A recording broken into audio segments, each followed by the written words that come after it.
video is sponsored by Frontline Model Hobbies, your one-stop website for all your modelling needs. Check out the store for special offers, pre-orders and also aftermarket accessories. Check out their website. A big thank you to Frontline Model Hobbies. The Bell UH-1 Iroquois, more affectionately known as the Huey. Development of the Iroquois started in the early 1950s. A major requirement issued by the United States Army for a new medical evacuation and utility helicopter.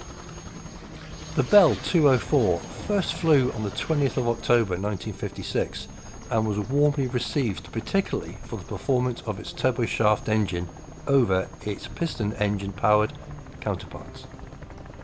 The Huey was first used in combat operations during the Vietnam War, the first examples being deployed in March 1962. It was used for various purposes, including conducting general support, air assault, cargo transport, aeromedical evacuation, search and rescue, electronic warfare and ground attack missions. Armed Iroquois gunships carried a variety of weapons, including rockets, grenade launchers and machine guns, and were often modified in the field to suit specific operations. As early as 1962, UH-1s were modified locally by the companies themselves, who fabricated their own mounting systems. These gunships, or the UH-1s, were commonly referred to as frogs or hogs.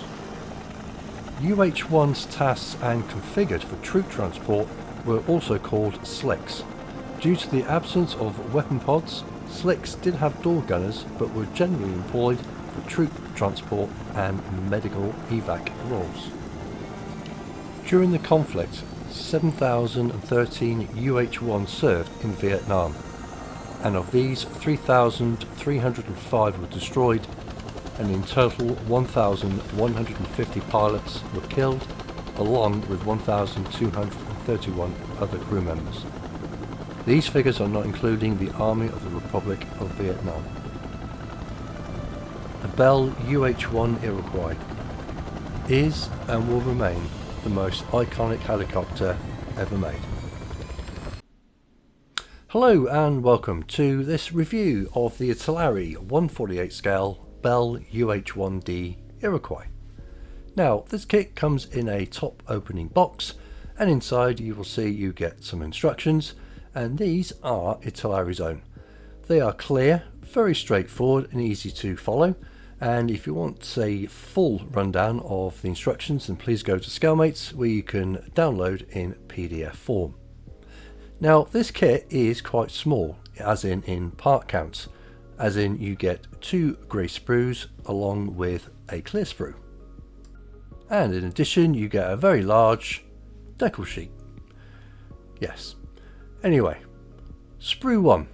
Now, as you can see, we are looking at the main fuselage and other bits, and your first impression is, ooh, if you look on the sides of the kit, you do see some flash, and it is evident throughout the actual kit. But when you look at the actual detailing of this kit, it isn't too bad. You get raised and recessed where applicable. The recessed is, yeah, a little sort of like soft, but the raised details are very sharp, and they do bring out a very good amount of detail actually on the surface of the kit. The detailing is consistent, as you can see on the sliding doors. We have the frames and the door handles. Now, the detail does actually go into the cargo area, as in you've got the canvas soundproofing from the engine into the cargo bay, which again is nicely done. But also you do have the canvassing effect on the actual seats. It's actually inside the cargo bay. Now, the pilot and co-pilot seats, their harnesses are moulded on, and for me they will be taken off. But also you do have a generous amount of detail on the tail rotor. Now, within the cockpit itself, on the instrument bay, you do get a nice rendition. However, you do not get any decals for the instrument panels. There are some ejector pin marks within the actual inside of the fuselage that will need to go, purely because you may see them or they may foul the fit when you put the cockpit in. Now with this sprue we are looking at parts on the cargo bay, rotor blades and other parts of the fuselage and engine. Now with this you have the flooring for the cargo bay and it is nicely textured, it's not overdone, but also you do have some instrument panel detailing. Here is at the top where the rotor hub will actually place.